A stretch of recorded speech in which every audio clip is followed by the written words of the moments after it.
दोस्तों, आज का हमारा हिंदी का टॉपिक है रस छंद एवं अलंकार का संबंध एवं छंद। दोस्तों, रस छंद और अलंकार का संबंध कुछ ऐसा है जैसे शरीर, आत्मा और मन का। जिस प्रकार शरीर स्थूल होता है उसे हम देख सकते हैं, लेकिन आत्मा और मन हमें दिखाई नहीं देता। इसी प्रकार शब्द और वर्ण जिनसे मिलकर छंद बना होता है वो हमें दिखाई देता है, लेकिन उसके अंदर अलंकार और रस जो निहित होता है वो हमें दिखाई नहीं देता। वो हमें नॉलेज के थ्रू दिखाई देता है, मतलब जब हम उसके बारे में जान जाते हैं तब वो हमें पता लग जाता है। दोस्तों, रस, छंद और अलंकार तीनों ही काव्य के अंग हैं। काव्य का वह अंग जो हमें दिखाई देता है छंद कहलाता है, और जो नहीं दिखाई देता है वो होता है रस और अलंकार। जैसे उदाहरण देखिए, ये बिहारी का लोहा है। कहत हसत रीझत थिजत मिलत खिलत लजिया भरे भवन में करत हैं नैनन हंसों। दोस्तों, आप जानते हैं ये कौन सा छंद है? जी हाँ, ये दोहा है। दोहा का व्याकरण भी आपको पता होगा। 13-11 पर इसमें यति होती है। 24 मात्राओं का ये मात्रिक छंद है। इस दोहे में संयोग श्रृंगार रस है, जिसके 2 भेद होते हैं, उसमें से ये संयोग श्रृंगार है। ये छंद है दोहा, और इसमें अनुप्रास अलंकार है, और ये कई प्रकार का होता है। दोस्तों, इसमें से 2 प्रकार के अनुप्रास इसमें है। 2 प्रकार का अनुप्रास इसमें है। पहला है छः का अनुप्रास। छः का अनुप्रास मतलब जब किसी एक वर्ण की आवृत्ति अधिक बार हो तो वहाँ पर छः का अनुप्रास होता है, जैसे हरे भौन। और वृत्यानुप्रास मतलब जब किसी एक वर्ण की आवृत्ति 1 से अधिक बार हो तो वहाँ पर वृत्यानुप्रास होता है। चलिए दोस्तों, हम अपना अगला टॉपिक शुरू करते हैं, छंद। दोस्तों, हिंदी लिटरेचर में छंद एक ऐसा टॉपिक है जिससे हर परीक्षा में कोई ना कोई क्वेश्चन अवश्य आता है। चलिए छंद को थोड़ा समझ लेते हैं। दोस्तों, छंद का शाब्दिक अर्थ है बंधन। बंधन मुक्त रचना को गद्य कहा जाता है और बंधन युक्त रचना को पद्य कहते हैं। कहने का तात्पर्य ये है कि जो रचना मात्रा या वर्णों के बंधन से बंधी होती है और जिसको गाया जाता है उसे पद्य कहते हैं। अक्षरों की संख्या एवं क्रम, मात्रा गणना तथा यति गति से संबंधित विशिष्ट नियमों से नियोजित पद्य रचना छंद कहलाती है। छंद के अंग अथवा तत्वों को देख लेते हैं। छंद के निम्नलिखित अंग होते हैं दोस्तों। पहला, पाद, चरण या पद।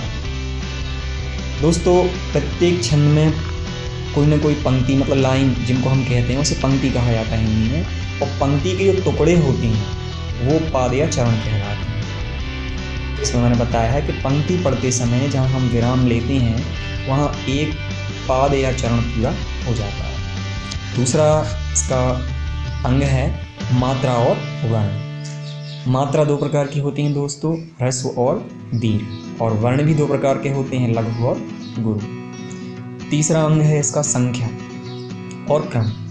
मात्राओं और वर्णों की गणना को संख्या कहते हैं। क्रम, लघु गुरु का स्थान निर्धारण करना क्रम कहलाता है। पहले लघु आएगा या गुरु आएगा, ऐसा क्रम रखा जाता है, उसको हम क्रम कहते हैं। अब ये लघु और गुरु क्या होते हैं?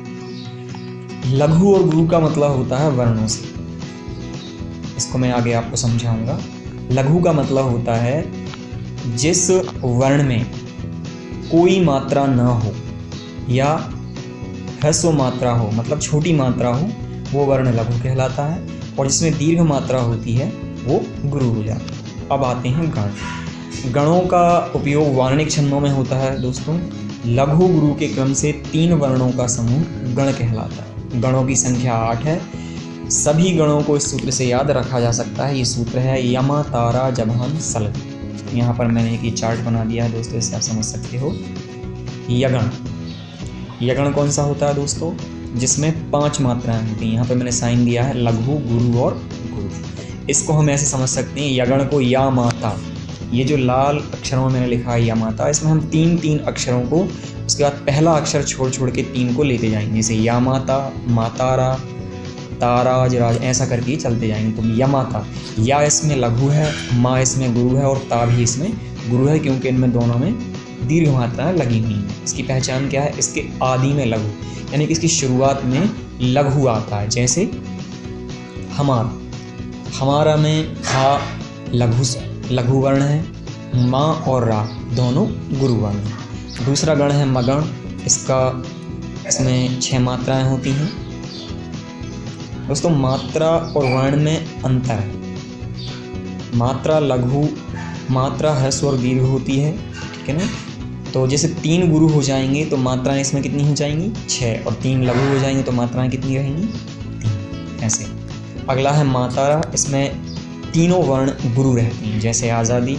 इसी प्रकार तगण, ताराज अंत में लघु आता है, इसके शुरुआत में दोनों गुरु रहते हैं। इस प्रकार से ये गण हैं, इनको आप पढ़ लीजिएगा और ये सूत्र के माध्यम से आप इनको याद कर पाएंगे। यति, यति क्या होती है दोस्तों, छंदों के उच्चारण के बीच में आने वाले विराम को हम यति कहते हैं। मतलब छंद पढ़ते समय जब हम कहीं पर थोड़ी थोड़ी देर के लिए रुकते हैं तो उसको हम यति कहते हैं। अगला बिंदु है गति।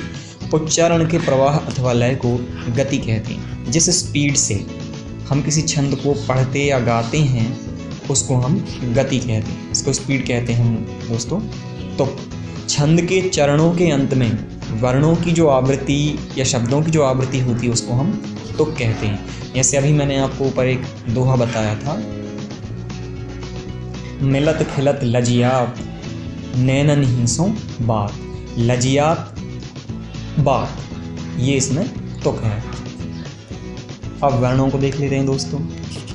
लघु व गुरु वर्ण। लघु वर्ण कौन से होते हैं, जिनमें छोटी मात्राएं होती हैं, जैसे छोटा आ, छोटी ई, छोटा उर।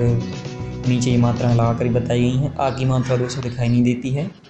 असल में क्या होता है, जितने भी व्यंजन होते हैं वो आधे होते हैं, उनमें हलंत लगा होता है, उनमें जब आ स्वर मिलता है तब वो पूर्ण होता है। इसी प्रकार अनुस्वार जो होता है, अम की बिंदी चंद्र बिंदु जो होता है वो भी लघु में गिना जाता है। गुरु में आपकी सभी बड़ी मात्राएं जैसे बड़ा आ, बड़ी ई, बड़ा ऊ, एक ईड़ी, के नको, इस सभी प्रकार के आपकी वर्ण गुरु में आते हैं। इसके साथ ही साथ अनुस्वार और विसर्ग जिनमें लगा होता है, मतलब अम की बिंदी और आहा यानी विसर्ग जिनमें लगा होता है वो भी गुरु में गिना जाता है। संयुक्त अक्षर का पूर्ववर्ती वर्ण, मतलब संयुक्त अक्षर के पहले जो अक्षर आता है वो गुरु माना जाता है। जैसे अग्र, गा में रा मिला हुआ है तो ग्रा जो हुआ वो संयुक्त अक्षर हुआ, उसके आगे क्या लगा हुआ है, आ, तो आ यहाँ पर क्या हो जाएगा, गुरु हो जाएगा। इसी प्रकार वक्र में वा गुरु हो जाएगा। जब दो व्यंजन संयुक्त होते हैं तो उनमें से पूर्व का अक्षर मतलब पहले का अक्षर, चाहे वो स्वर अकेला हो या स्वर के साथ कोई व्यंजन हो, लघु होने पर भी गुरु माना जाता है। जैसे ये शब्द देखिए अल, देखिए पा के पहले आधा अक्षर है ला, तो यहाँ पर इसमें आ गुरु हो जाएगा और पा इसमें लघु रहेगा। ऐसे शिष्या, तो शिष्या में शी जो है वो गुरु हो जाएगा। इसी प्रकार अत्याधुनिक है, आधा ता है उसके पहले क्या है आ, तो आ इसमें क्या हो जाएगा, गुरु हो जाएगा। छंद को समझने के लिए दोस्तों मैंने एक चार्ट बनाया है, इसे आप ध्यान से देखिए। छंद क्या होता है, छंद 3 प्रकार के होते हैं, पहला वार्णिक, दूसरा मात्रिक और तीसरा मुक्त छंद। तो वार्णिक भी 203 प्रकार का होता है, समवार्णिक छंद, अर्धसमवार्णिक छंद और विषमवार्णिक छंद। इसी प्रकार मात्रिक भी इसी प्रकार 3 प्रकार का होता है। समवार्णिक छंद साधारण होता है और दंडक होता है। 26 वर्णों तक के जो छंद हैं वो साधारण छंद कहलाते हैं और 26 वर्ण से अधिक जिनमें अक्षर होते हैं वो दंडक कहलाते हैं। इसी प्रकार मात्राओं, सम मात्राओं में से 32 मात्रा तक का जो भी छंद होगा वो साधारण छंद कहलाएगा और 32 से ऊपर जो मात्राएं होंगी वो दंडक कहलाएगा। ठीक है दोस्तों, अब हम वार्णिक छंद, दोस्तों वार्णिक छंद के बारे में आपको अगली वीडियो में बताऊंगा। बस यहाँ पे उसमें मैंने उसकी थोड़ी सी परिभाषा आपको यहाँ पर दे दी है, क्योंकि यदि पूरा मैं यहाँ पर इसमें शामिल करूँगा तो ये वीडियो बहुत लंबा हो जाएगा। बस इस जानकारी को आप थोड़ा ध्यान में रखिएगा, क्योंकि आगे आने वाले जो छंद हैं उनमें मैंने जो सूत्र गण आपको बताए हैं उसका यूज़ होगा। ठीक है ना। तो वार्णिक छंद किसे कहेंगे, केवल वर्ण गणना के आधार पर, मतलब जिसमें केवल अक्षरों को गिना जाता है उसे हम वर्णिक छंद कहते हैं। ठीक है दोस्तों, अब मैं ये वीडियो समाप्त करता हूँ। अगर आपको पसंद आया हो तो लाइक शेयर सब्सक्राइब कर दीजिएगा। Thank you.